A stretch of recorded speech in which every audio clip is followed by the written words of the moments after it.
Good afternoon, everyone. Special afternoon edition. Today, we have a special guest from over the pond, Terra Free. We have Ed from Shades of Vengeance. You may recognize him from such games as Era Kaiju, Era Balam, Era Pick an Adjective. But today, slightly different topic. We're talking comics. Hello, everyone. Thank you for having me back, and thank you everyone for tuning in to watch. We are going to talk about not this comic, in fact, the second comic in this series, Cascade Part 2. It was always envisioned as a three-parter. I've got Part 1 right here. Part 2 not quite printed yet, obviously, because the Kickstarter is still being underway. Very exciting. We are. What's that? I'm not going to guess. I'm going to ask Kickstarter what percentage we are funded, because that would be 77% funded is what we are. So we've got 11 days left, plenty of time left to reach that all important funded goal. And I'm excited because this issue, this Cascade number 2. The Cascade saga itself has been in the making for a long time, but Cascade number 2 itself has been about 3 years in the making. I planned it sort of during the pandemic, and it never quite got to complete until now. It's one of those rare occasions where even I sort of hesitated a bit and sort of held it back and like, no, I need to do more work on this. I'm not done. I need to keep working on it. Understandable. Yeah, I mean, it's one of those things where some projects it's the right thing to do, to hold it a bit longer, but it will eventually reach the point where you need to push it forward further and make it happen so that you can move on with the story, if nothing else. Obviously, a 22-page comic is a wonderful thing, but if you've got 66 pages of story to tell, then probably you need to move on a bit, right? Yes. So speaking of that, we mentioned that usually when we see you here, and I would say you're probably best known as a game designer. Now, to me, writing for games and writing for comics, like you have to use two different parts of your brain, because usually when you're writing for games, you have to leave things sort of vague, and in some ways you have to leave them generic so that the individual table can fill in the details. How hard is it for you to switch back and forth? So, like you say, it's a different muscle. I mean, I have written a few comics now. In fact, I should move my chair slightly. These are the comics that I've written, that lot there. So I've written a few comics. So it's a muscle that I exercise quite frequently. That's far from saying I'm perfect. One of the things that I'm still working on improving, and Cascade 1 and 2 have been a big step forward for me. It's actually pacing. Getting the pacing right for a story that is part action and part character drama, I would guess. I guess you'd call it. It's very tricky to get the right balance there of feeling right, and that's one of the things I struggle most with. I generally, I should also say at this point, I have a lot of help. I've got Jonathan Lewis who co-writes the comic with me. I've got Amy Allwarden and Jennifer Martin who co-wrote Lacuna and Lacuna and Violet's comics with me. I'm very sorry. And they come back to help me with dialogue editing for those characters to help make sure they speak the way that we wrote together. A second pair of eyes, as it were, on those individual characters. So a lot of the things that are generally a lot harder. I'm working with an artist who's been working with me for a long time, so he knows what Penumbra and Blue Shift and Violet look like. He can draw those with no problem, and I'm not looking for small inconsistencies because he helped design the characters in the first place. So for me, it comes down to the bare bones of here is the story, and I need to convince you that this is a story that you can follow. More than a story you'll be interested in, a story you can follow and experience a variety of pacing changes in. Nice. So And yes, very different. Fun muscle to exercise. Yeah, you just do game design the whole time. You get a bit. I should say I would get a bit stuck in a rut if I never did anything mhm, else. okay, Because, that makes like you sense. say, it's just one kind of creativity. I see myself as a person who creates universes and then expresses them in various ways, which is why I've done so many different sorts of things. Because I like trying new media. I like telling the right story in the right way. So, yeah. So you mentioned you had a lot of help. How now that you have gotten a number of books under your belt, how much are you able to like sort of hand over parts of the story? And what I mean is like usually like if you're talking about gaming modules or rule books or whatnot, it's the word is there, and then you get pictures just to give like emphasis. Mm, Or maybe some clarity to the words. Whereas in comics, comics are primarily a visual medium. absolutely. A well done comic wouldn't actually need words. You'd be able to understand the story that's going on. So in in you're definitely driving the ship, 100% when you're doing the games. And now you sort of have to rely on that visual team. Is it easy to sort of like give up the power? Is it more like, oh no, no, just no, okay. Um, you've definitely cottoned on to something that is very different. And I remember once, a long time ago, someone asked me, I forget who the other one was. He said, "Are you Kubrick or are you?" And I forget who the other one was. I don't want to Mhm. drag anyone, but obviously someone who is the opposite, right? Yeah. Someone who's a bit more fast and loose, and you just let it happen and whatever. And I am Kubrick, right? I am looking at the background. I'm looking at the details. I'm looking at. Once upon a time, I let an anachronism slip through, and anyone who wants to go check out my comics and find the anachronism, it's in there somewhere. I made a bit of a mistake, and I learned from that. Right? It's the kind of thing that everyone does. Occasionally, you make a mistake, and then you learn from that. Um, the the challenge comes in how hard I want to hold on to the details, right? There are some places where the details really matter, and there are some places where they really don't. And working with an artist is about finding that balance. There's a lot of trust that goes on. And I'm actually working on a project now, a different project. I'm working on Cascade 2's lettering at the moment. I'm just finishing off some dialogue. But I'm also working on the artwork for another comic, a Yeah. different comic line. It's called Demon Sword. And in that, I made a deliberate decision when I started that work that I was going to let the artist draw what he thought based off what I said. And only if it was like an egregious error that would cause real problems was I even going to speak up about something. So that's my exercise in really letting go even more. It's if it's about right, I go, yep, that's fine. You show what you're trying to show. And that was the agreement I had with the artist at the beginning. We both went into it with our eyes open that I will raise something if it's a really big problem. With Cascade, I'm a bit more focused on the details. I worked with Ramad for a long time.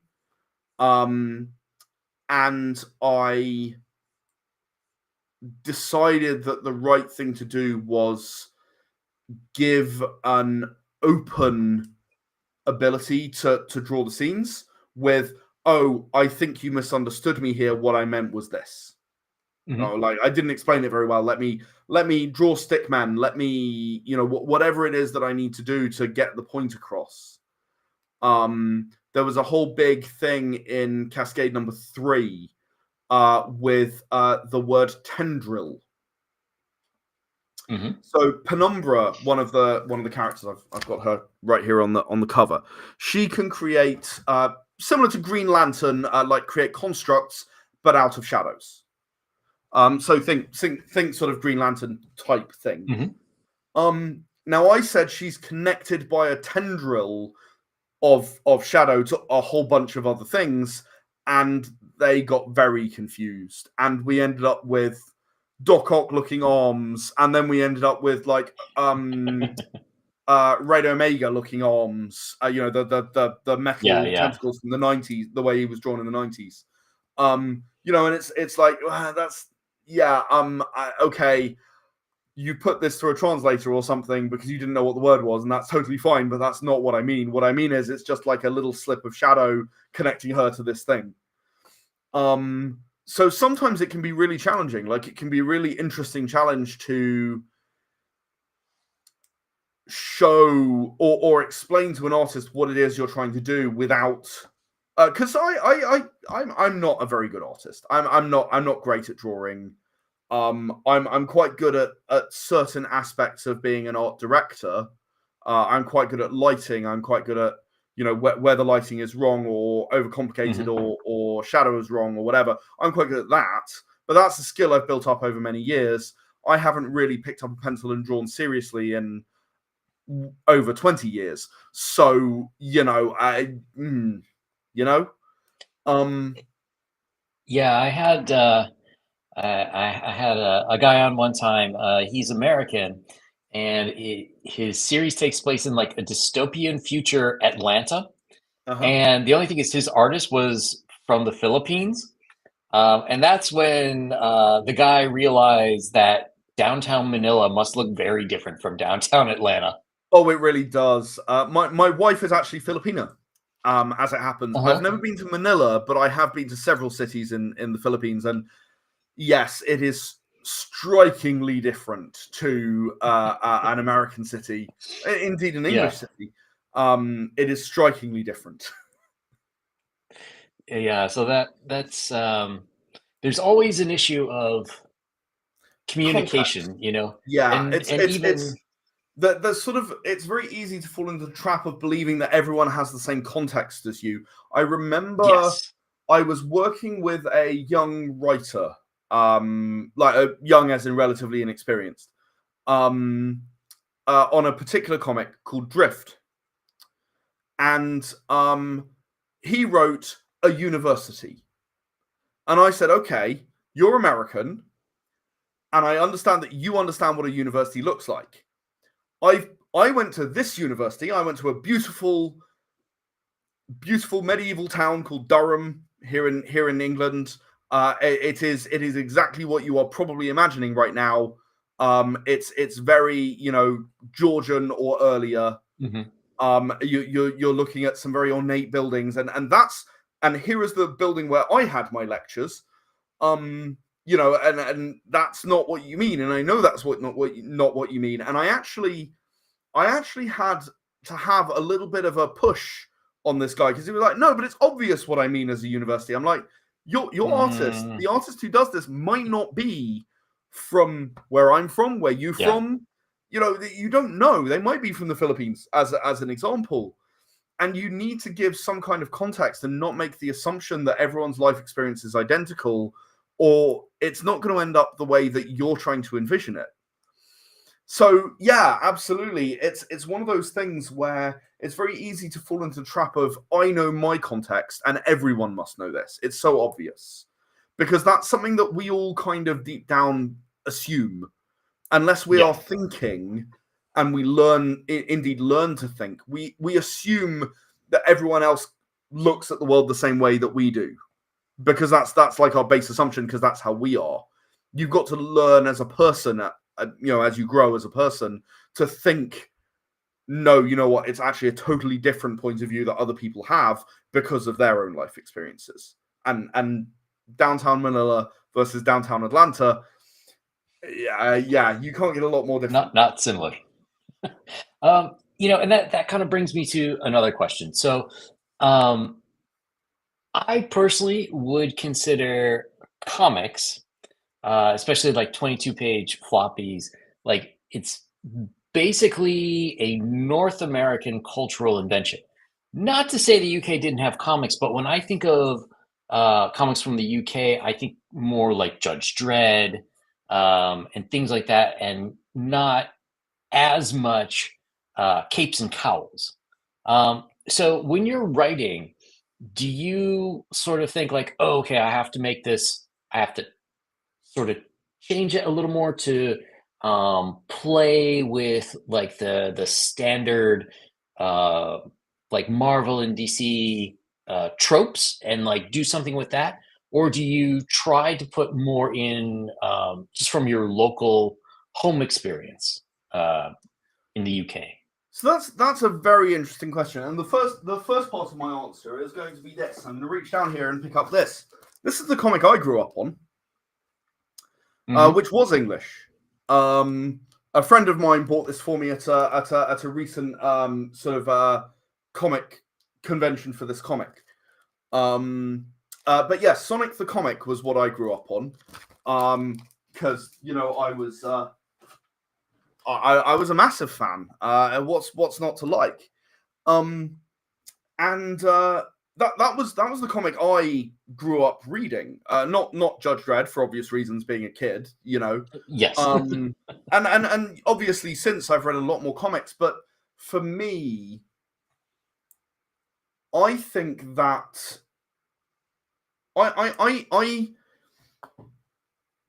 I do a lot of co-writing when it comes to comics. I do write my own comics as well. Like I've written solo a few times. Mm. I do a lot of co-writing, and it depends a lot on the co-writer I'm working with. So two of my co-writers are American, and one of them is Canadian, but has spent a lot of time in England. So Okay. Lacuna and Penumbra and Blue Shift. Lacuna is sort of. I don't use real places. I kind of do more of a. This might remind you of a place, and if it does, then good on you. But Lacuna basically comes from Chicago, where Amy Okay. spent a lot of her life. We sort of have like a slightly distorted version of Chicago, which is actually where Cascade takes place. In fact, takes place in Lacuna's home city. Blue Shift takes place some distance over, probably a bit further west in America. Because again, not technically Earth. And then Violet pretty much lives in London.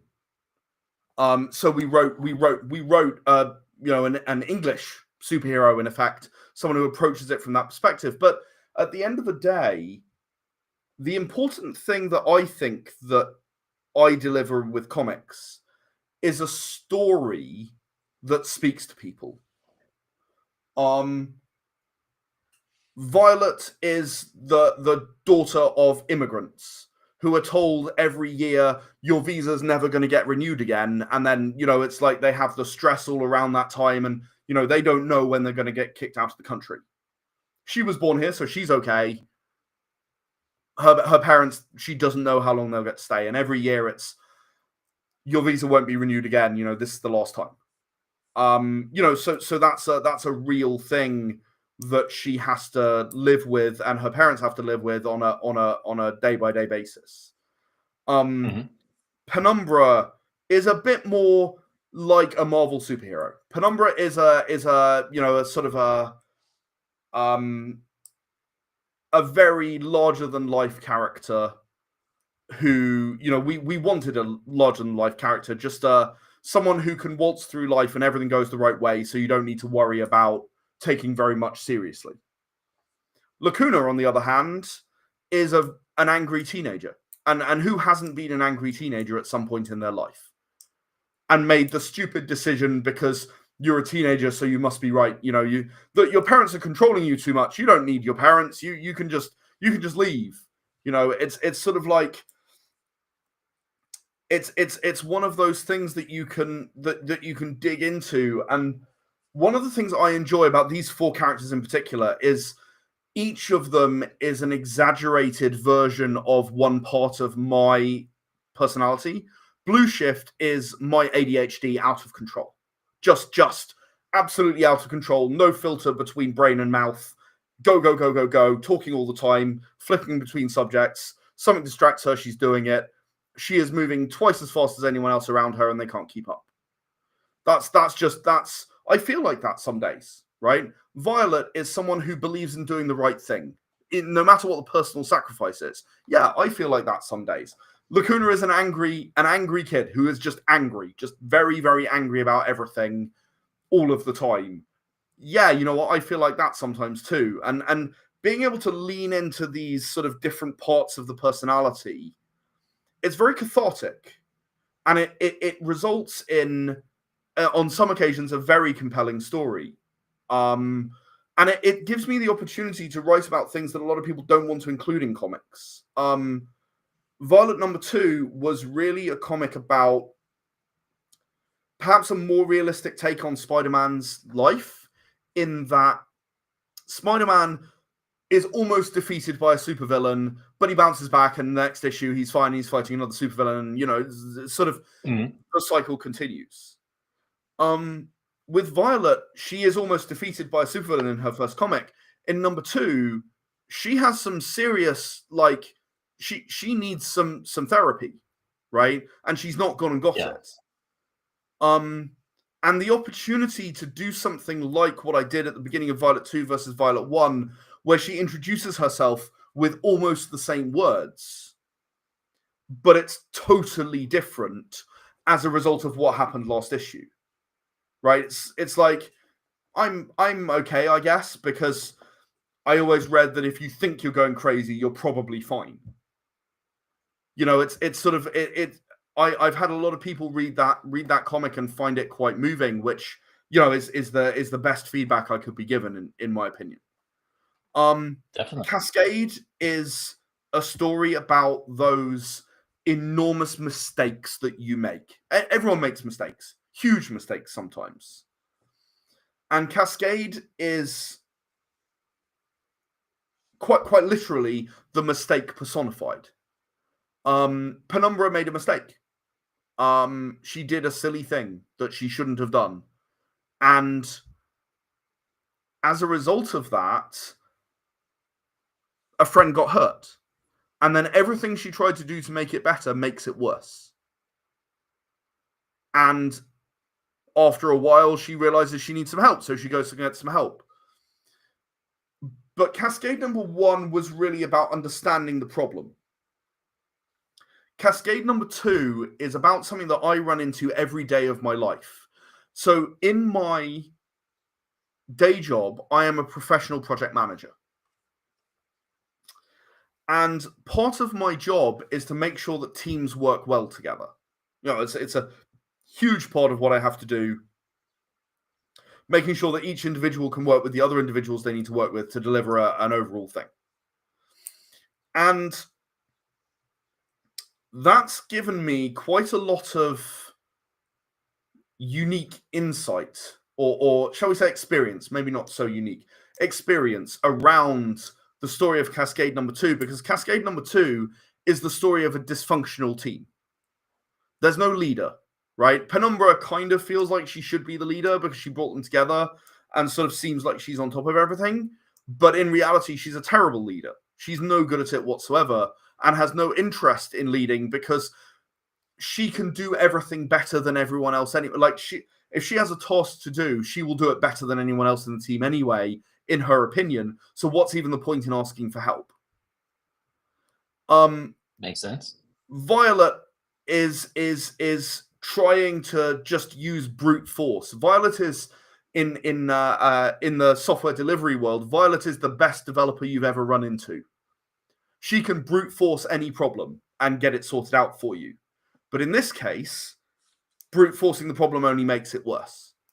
And you know, that's sort of an analogy for me. Again, I'm talking about software delivery, but it comes across in all kinds of different teamwork situations where you've got one person who is the strongest, the best at what they're doing, but because they're not aligned with everyone else, they're not actually helping when they deliver this perfect thing that's supposed to slot in somewhere, but the other people are not delivering. They're being a bit more, I don't know, maybe they're being a bit more impulsive, like Lacuna or Blue Shift.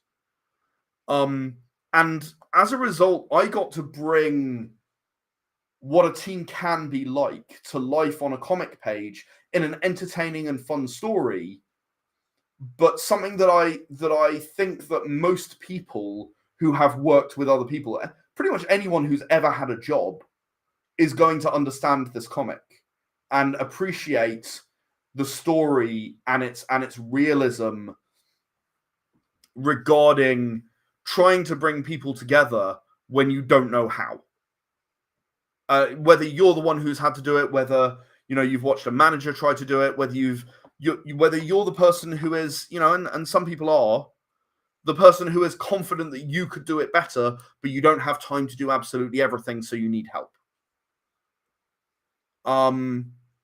It's an absolutely fascinating thing to be telling as a story, and I kind of backdoored into it by mistake, which makes it even more interesting.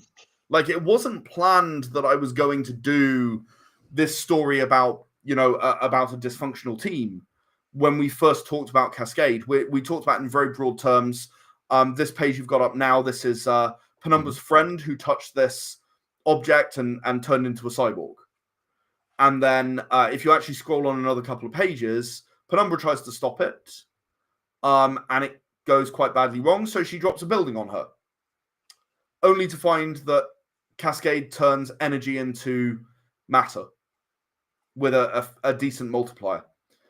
So all she did by dropping a building on her is make her enormous. The more you hit it, the worse it gets. And obviously, most people's reaction to a giant robot is to hit it. So you're not going to win that way.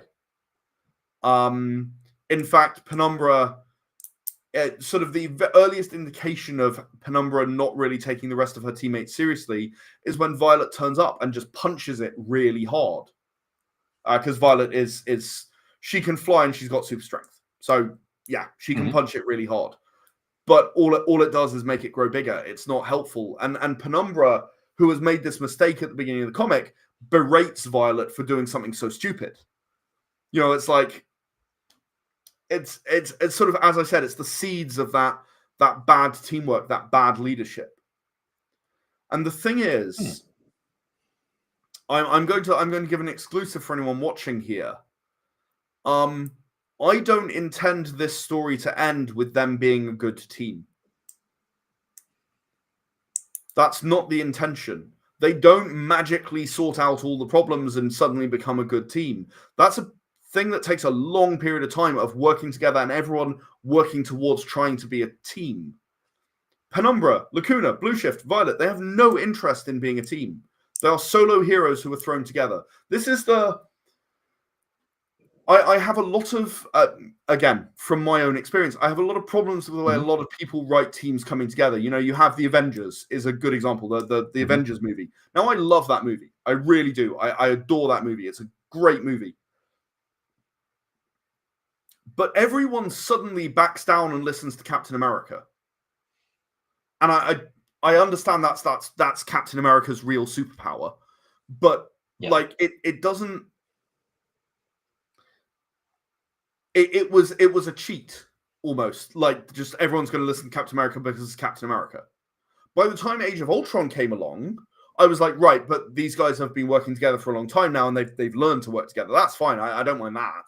They now know what working together means. And once you have a team that's quite cohesive, adding 2 new members to it, in this case, Quicksilver and Scarlet Witch, is a doable thing, right? That's a thing that you can do relatively easily because they'll take a lead from everyone else and what everyone else is doing. So you've got lots of people to look at and go, well, I'm a bit like this person, a bit like that person, a bit like that person. So this is what it looks like. Got it. Okay, fine. And you can do that. That can work. But yeah, that first Avengers movie, if Cap didn't have that superpower, the Avengers would not have worked together very well. they probably would not have repelled that invasion because it relied on them working together. So I don't want to tell a story of where people magically come together as a team. I want to tell a story where the supposed team leader keeps vanishing. No one knows where she is. She's not leading them. And then she'll. There's a brief scene in maybe. Let me have a quick look. Let me see if I can find the color page.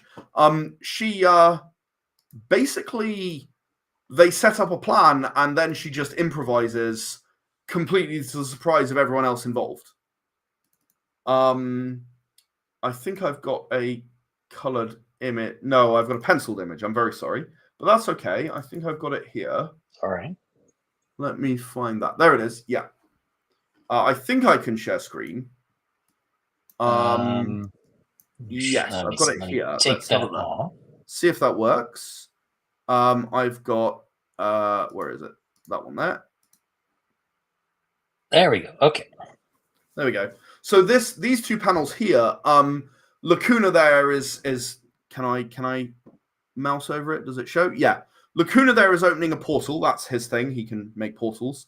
So that he can look inside Cascade. They've opened up the outer plate of the robot. Violet's using her super strength there. Lacuna's looking through. Next thing you know, Penumbra just dives through the portal and is like, "Oh, beggars can't be choosers. In I go." And she's just trying to slide inside.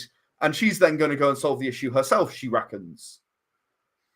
And that is an example of the bad leadership that I'm talking about, where it doesn't work. You know, it's not that easy. And I think that is a much more fascinating story to tell when you're bringing individuals who have already had at least one comic each together. Mm-hmm. When you bring those together as a team when they don't know what they're doing, Penumbra quite literally knocked Lacuna out of his own portal, so he nearly fell to his death. You know, it's like he had to grab onto Violet and get flown back to the ground because he can't fly. And you know that is terrible leadership, but it's interesting, right? It's not a story that you see very often. Yeah. When you look at superheroes coming together, you do see it with supervillains. Definitely, you see a lot of infighting, but this isn't even infighting. It's just, I'm smarter than you. I'm better than you. I'm the one who's going to solve this, and I'll solve it alone. And you're just the person who got me to the place where I could solve it. That's all you did, and then I did all the work. And that's Penumbra's attitude, which is really fun to write. It's again, I don't think it's something you see very, very often, where someone goes into the interpersonal dynamics of being a team. And now she's inside the robot, no contact with the others, so they're just left standing outside the robot trying to stop the robot. And maybe her plan works, or maybe it doesn't, but can they sit there and just rely on her plan working? Is that what they're going to do? What do you do next in that situation? And it's a lot of fun to think about that kind of, the way in which people approach that kind of situation. It's a lot of fun. Yeah, I think it works well with the younger people. I mean, speaking of the Avengers again, one of the things about that is, like, once you have a bunch of guys who are at least in their 30s, they're usually kind of, they know how to tamp down the ego to work. Yeah, but you get a bunch of like teenagers or early 20s. You see a lot of this in real life. A lot of fireworks. Yeah, absolutely. So yeah, I mean, I think that makes it a compelling and interesting story to read, because you don't see that. And that's the story I decided I wanted to tell. And to be honest, it was with little reference to what anyone else might tell as a story. That's not what it's about for me. Comics are about telling stories in my universe, expanding my universes that you may have come across from role-playing games, or you may have come across from, I don't know, audio dramas, or any of the other stuff we do. Maybe the movie that we made, Occupied. But they're about expanding that universe. You were talking earlier about role-playing games, about how you have to leave it open. I view a role-playing game as like scaffolding, right? Mhm. That there are fixed points where you know that's a thing. It's going to be there. But a Yeah. role-playing game lets you build your own house based on that scaffolding, and it can be any shape you want. A comic Right. builds a wall for you, right? It builds a wall for you, or part of a wall for you, and says, that thing is here. That's here. That's a thing. And interestingly, I'm actually running an Era the Empowered, the superhero role-playing game, that this is in the same universe as this. I'm actually running a campaign right now with a few 4 players, and it's based directly after this. And all I've done is tell them, right, well, what you saw on TV was giant robot messing up the city, and then afterwards people said the superheroes saved the city, kind of, maybe, except there was a lot of damage, so it's probably their fault. And that's all I told them, because I don't want to give away the plot of Cascade number 3. It's Mhm. not complete yet. And they're loving it. They're loving the feel of this world, based on the knowledge that the only thing people really know about superheroes is giant robot. Right? They're absolutely Yes. adoring exploring this world where that's everything anyone knows about superheroes. And one of them is playing Violet, this super strong character. One of them is playing that character. So everyone she comes across has seen her on TV. She is famous. And it's like, oh, okay. What do I do with that? It's so I can. it can add flavor and depth to a role-playing game world by Yeah, yeah. having more material, I guess, is the point I'm making. So will we ever see? You know what? I'm sorry, I do not remember the name of the era superhero game, Era the but Empowered. the Empowered. That's it. Will we see this as like a either a campaign guide or like modules? It's not impossible. Um, at the moment, I have chosen, for the most part, to not retell comic stuff as modules. Mhm. However, I am approaching the point where there's a module I've already written, where if I keep progressing the story, that should be a comic, logically. Hmm. That makes sense. Penumbra and Lacuna get trapped with a bunch of other heroes in a specific location, which I'm not going to spoil it. And basically, it's the next adventure they would have after this.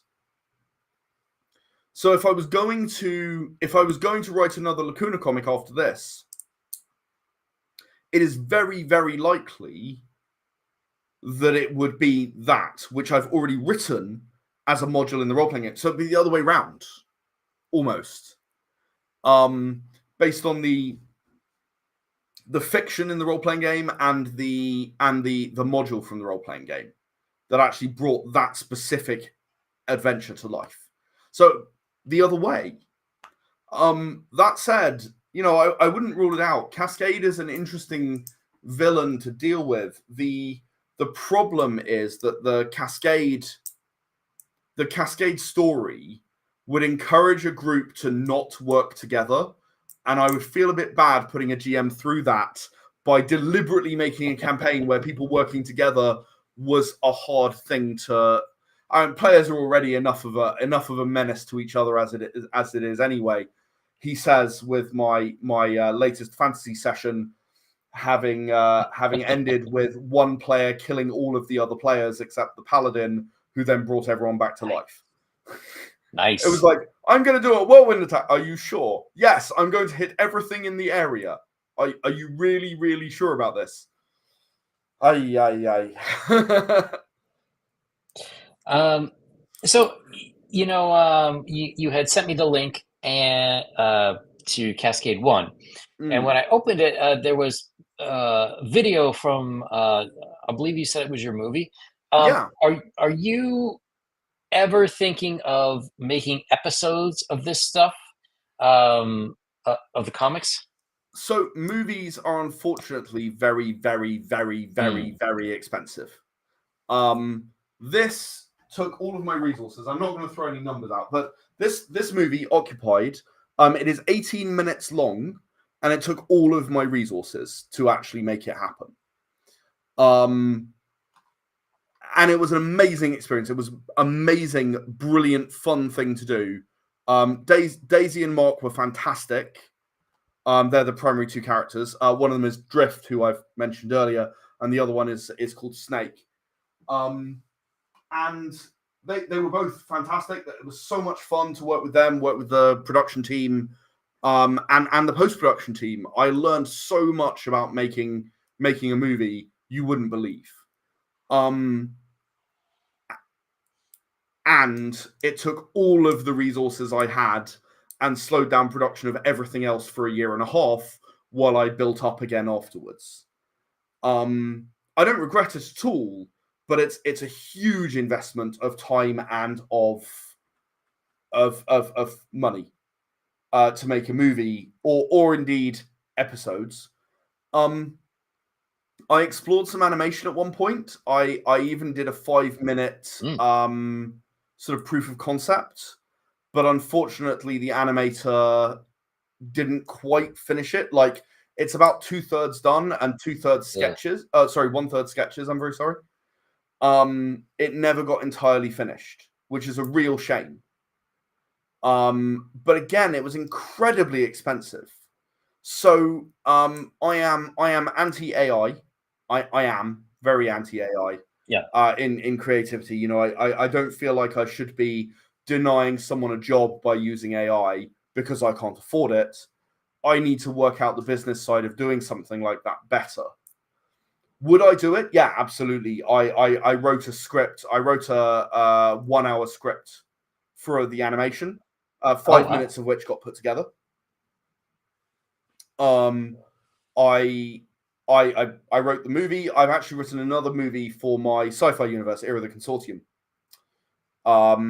That's a full feature-length movie, about an hour and a half, 2 hours, give or take.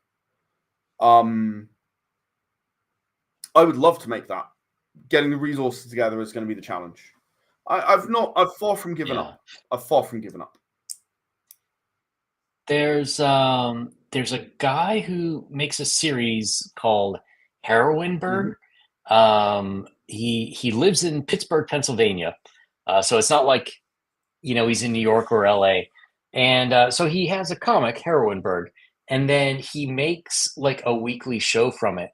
And it's amazing. It looks absolutely cheesy. They'll have things like I can't remember the character's name, but she's like the world's preeminent gemologist. Oh, that was the thing. The thing is, there's some comet that explodes, and people who come in contact with the fragments got Right. superpower, but only women. So she's the world's preeminent gemologist. So of course, she's working in like a crystal store, like somewhere in downtown Pittsburgh. It's like, yes. I, I don't know if that's the level of cheese you want, but over here, at least in the 80s and the 90s, we had something called cable access Yes, TV, which is I've when heard of it. Yeah. it was amazing, and it was just people who had a dream. A dream and absolutely no resources. So I'm sure if you wanted, where there's a will, there's a way kind of Yeah, thing. it's always, you know, how much time do you put into this thing that Yeah. is going to financially fail? That's the thing that becomes really hard, right? See, I don't know if it would financially fail. Just because we have so many alternative distribution models. I think one big thing that's missing on like YouTube and Rumble is kind of like a weekly, like 10-minute series, um, where something happens, almost like in the early days of film, they had serials that would go before the films, and they'd be like 5-10 minutes of Flash Gordon, Right. and this and that, and you almost saw that in the very early days of when you had video podcasting back in like what was it like 05, 07, you saw some places do that. And I don't know why it fell apart, but it seems to me somebody is going to take up that mantle and they're going to make a bunch of money. I don't know when, I don't know how, but it's going to happen. I don't know. Getting anyone to sit down and watch a video for 10 minutes these days is a challenge. Yeah, so well, okay. All right, yeah, I've got my YouTube numbers to prove that. So, Okay, well, you I might stand be right. corrected. No, You're you're correct. You're correct. 10 minutes is a long watch.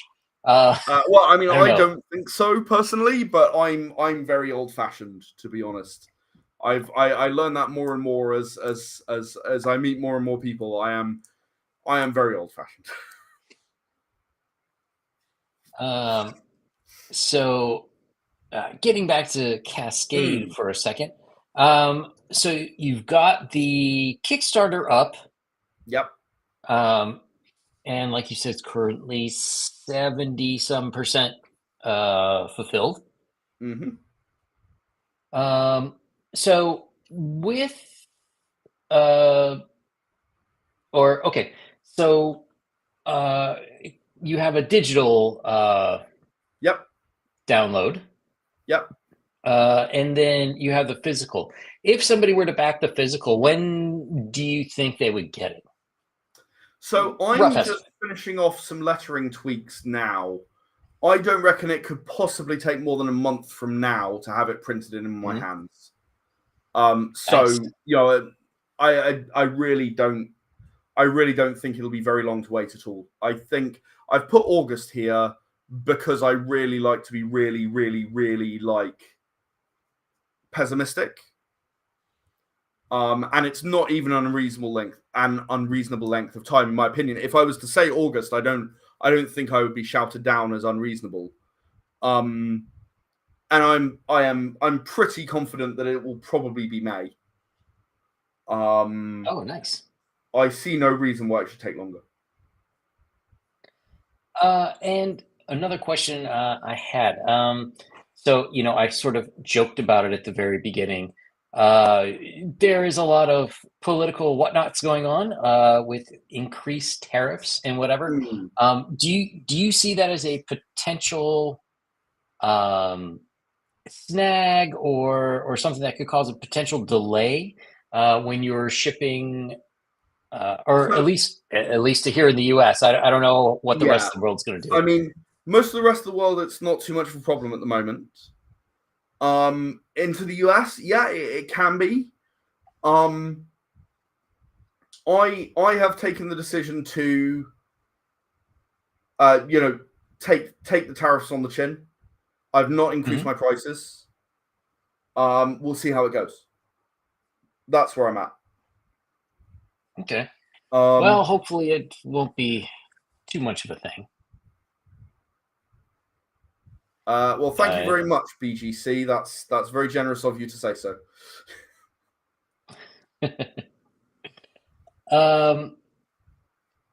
So let's see. The one thing I didn't see. Oh no. Okay, you have it. Sorry. I was just looking to see if there was also Cascade 1, Yeah. just in case people wanted to get that as Yes. well. It's also an add-on. So if you choose another thing and you would like a physical Cascade 1, like one of these, it's an add-on that you can select from the project. Thank you very much, BGC. That's very generous of you. Thank you. Romad worked very hard. And Seeker on this new issue worked very hard as well. So speaking of, how do you go about finding your artists? When you have enough publications, is it people come to you and they're sending you? No. Well, maybe, but I don't have enough publications. Let's put it that way.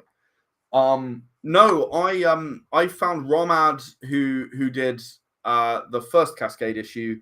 I found him on DeviantArt, Okay. probably 10 years ago now. I'd have to double check the date on Lacuna. It's around then. It's around 9 or 10 years ago that I found Ramad and we started working together. Actually, funny story.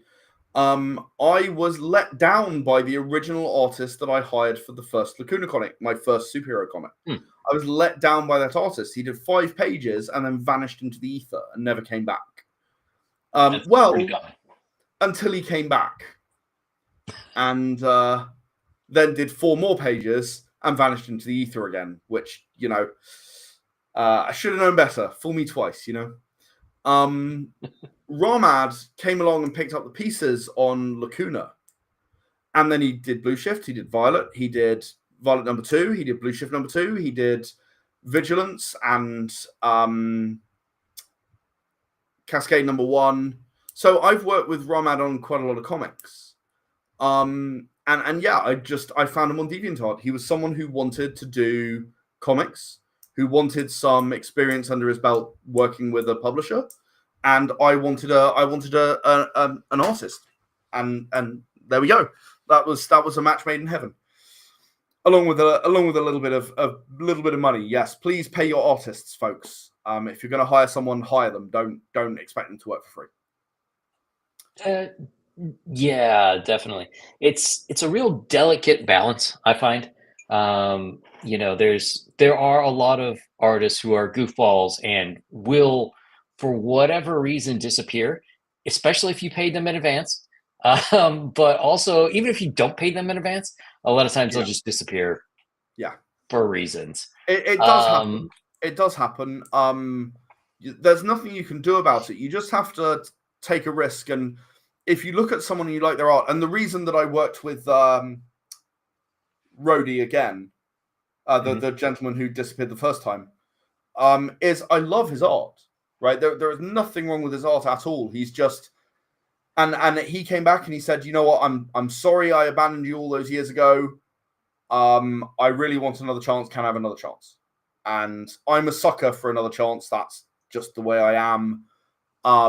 He produced 5 pages. I think it was 5 pages of really, really nice quality artwork, and then nothing. And I didn't pay him in advance. You know, it wasn't a money problem. Yeah. You know, it was just he did some pages. Maybe he paid whatever bill he was worried about, and then he vanished. I probably wouldn't do it a third time. You know, ironically, I'm strongly considering that the comic he did the second time, I'm strongly considering if he comes back in 10 years, I'll say, yeah, you can do the next 5 pages of this one. See what happens. It's tempting. Yeah, and just my advice, if you do find someone that's good, you know, just for anyone who's out there starting, make sure you treat them well. Try to pay as quickly as you can after they get work done, because you know, artists need to eat too, and they are definitely going to go back to the person who pays them right away instead of making them wait for a month or more. Don't sit on payments making people wait. I couldn't believe it when I heard some stories from some of the artists I work with. But even beyond that, the other thing, if you really want to keep an artist engaged, yes, pay them. Yes, obviously. I don't disagree at all. The other thing you want to do, though, is let them be creatively fulfilled. Don't take every decision away from them, right? Especially if you're a writer and you're not an artist, they probably have better ideas than you do about how to show things, right? So don't assume that you're right just because you have a vision. Let them be creatively fulfilled. It's an important part of any project, because even if you're paying them as much as you can, you're probably not paying them ridiculously large amounts, so they'll shut up and just do what you want. No, but if you can, go for it. Do that too. Try that method. Yeah, no, I agree. Yeah, working with artists is, so, you know, there's the old stereotype about artists being temperamental, and it's true. But having been on the art side of things, it's more frustration than anything else in dealing with people, because a lot of people don't realize, like, art isn't just like, I'm going to make something pretty. It's like, I've dedicated time to figuring out, like, what is the best way for this to look, to convey your story, your message, the feeling, whatever it is that this should be. And then like having communication problems where people are like, oh, who cares about that? Do it this way. But that's just something I've noticed. Creatively fulfilling for everyone involved is the only way to do a Yes. team creative project. That's my opinion. That is Or a else hill you I will die on personally. If you want to do a team project, and I know a thing or two about teams as we've talked about. If you want to do a team project, make sure everyone involved gets to be creatively fulfilled. or else you might end up with giant robot problems. Or else you might end up with giant robot problems, or no team at all, possibly.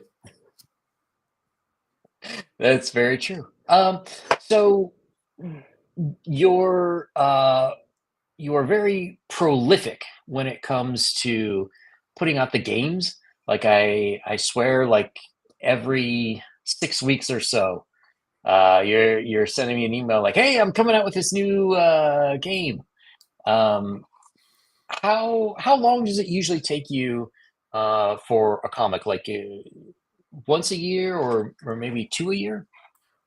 No, it's more like 4 or 5, maybe even 6 a year. Really? It's about the same rate as the games. Actually, it's not far different. Um, I I tend to get ahead, and then sort of go, okay, well, I'm going to run a Kickstarter now, and then while I'm running that Kickstarter, I get inspired and I'll write something else. I've literally in the last week written another comic. Totally different. This one, just totally different. It's more like art than a story, if that makes sense. It's more of an art kind of Hmm. comic. But I'm writing it with a new co-writer that I've not worked with before. But yeah, just in the last week, I've written an entire 22-page comic. While dealing with the Kickstarter and dealing with the Era of the Consortium stuff, getting Adapt ready to go on Kickstarter as well. I've got a card game coming very shortly, which, in fairness, I didn't design in the last week or two or anything. I designed it during COVID and it never got out the door. Yeah, it's about time it got up onto Kickstarter. So yeah, no, it's just Nice. busy. That's all. There's always once I get an idea in my head, I tend to just go, and it tends to come to life quite quickly. Hmm. Do you like schedule it out like one comic, one game, or it's just like you could just do five comics in a row and put the games to the side, or like five games in a row and then, oh yeah, I should really do a comic. Like you need a I palate I I cleanse or I do just kind of go, oh well, I like this idea best. So if it in fact it's ended up being a lot of games in a row recently. You know, I did Shark Ninja, I did Kaiju, I did Balam, I did Consortium, I did a lot of games all in a row, and I spent a lot of time on games. And then, I thought, right, but Cascade, I want to get through that and to the end of that story because I think people are really going to enjoy this. hmm. And sort of one last question. Hmm. With these comics, I mean, you've got a bunch sitting back there on your shelf. Mm-hmm. Um, are you ever planning to sort of like do um, like either an omnibus or like a large I collection am format? actually. Once you get enough. Oh no, that's a great question. I am actually. I kind of imagined when I first started building up to Cascade, and what I modeled it on was, in fact, not dissimilar to the way the Marvel movies did it. So I wanted to have a comic for a character, and then maybe a second comic for that character, and so on. And then it would finally reach Cascade being the first confluence of those characters coming together. So I did Lacuna, I did Blue Shift, I did Violet, I did Blue Shift 2, Violet 2, Penumbra, and then Cascade. But I also found, well, that character in Penumbra was quite interesting. Vigilance. I want to do more with her, so I'll make her a comic. That character. There's someone outside of this. Excuse me. Sorry. There's someone outside of this who I want to write a comic about. I'm going to do Lobo or Fauna. And it allowed me to sort of build out the universe a bit. But basically, the first.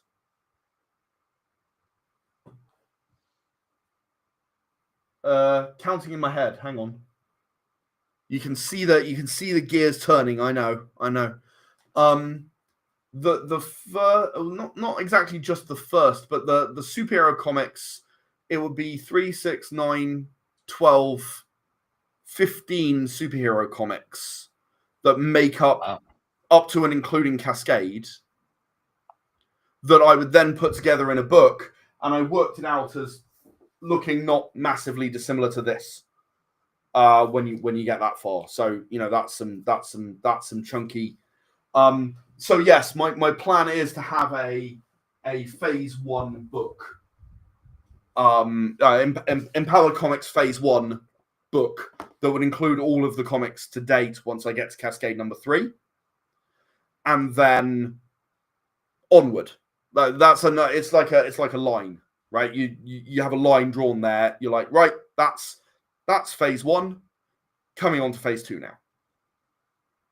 now. And phase 2 is different in its own ways. It's got its own flavor. Phase 1 is about not knowing what to do fundamentally. Phase 2 is going to be more about. I think it's going to be about manipulation for the most part. I think it's going to be about when the supervillains realize that head-on fights don't work. When the people realize that head-on fights don't work with a superhero. Violet's been arrested at least once. And she just broke the handcuffs and flew out of broke the roof of the car. It's like, yeah, okay. I mean, okay. So what do you do in that situation? And I think if there's a broad theme for phase 2, that's what it's going to be. Interesting. Well, so for anyone who hasn't checked out the Kickstarter yet, in the description on YouTube, in the chat on YouTube, Rumble, and if you're watching this on X, go find those. I assume people watching on your channel will have a link on there as well. And if you are watching on my channel, by the way, go check out Yang Yang Zhao's channel. It's definitely worth a look. You won't regret it. At Yang Yang Zhao 4 here on both on YouTube and on X, and if you're on Rumble, it's just at Yang Yang Zhao. But yeah, everyone should go check this out. This looks it looks pretty interesting. I like the analogy of like having to get an office team work together because I can understand how they would not. That has been my large corporation working experience. Absolutely. Yeah, it's been so much fun to write Cascade 2 and Cascade 3 as we sort of explore how you defeat this enemy. Because they will win. I mean, spoilers, the superheroes are going to win at the end of the 3-issue arc. Sorry. I'm not going to say they all come out completely unscathed. Definitely not going to say that. But they will eventually win. But how? When they won't work together? That's the interesting question. To me, anyway. I'm looking forward to it. All right, so everyone go check it out. And if you're still watching, stop by in about 2.5 hours. I will be on with Harmony Ginger, who is both victim of Corvette attacks and promoter of Braunstein tabletop role-playing games. That's 1 time for anyone who's interested. And we'll have a good old conversation about that and see if she's dating Elon Musk. And for anyone else who's interested, Saturday at 5 p.m. Eastern, I will be on the T-shirted historians channel, presumably talking about tabletop role-playing games. I don't know what about, but something about them. So I'll see everyone later, and I'm Thank you, sure, everyone. Ed, we will see you before too long. You won't be able to keep me away.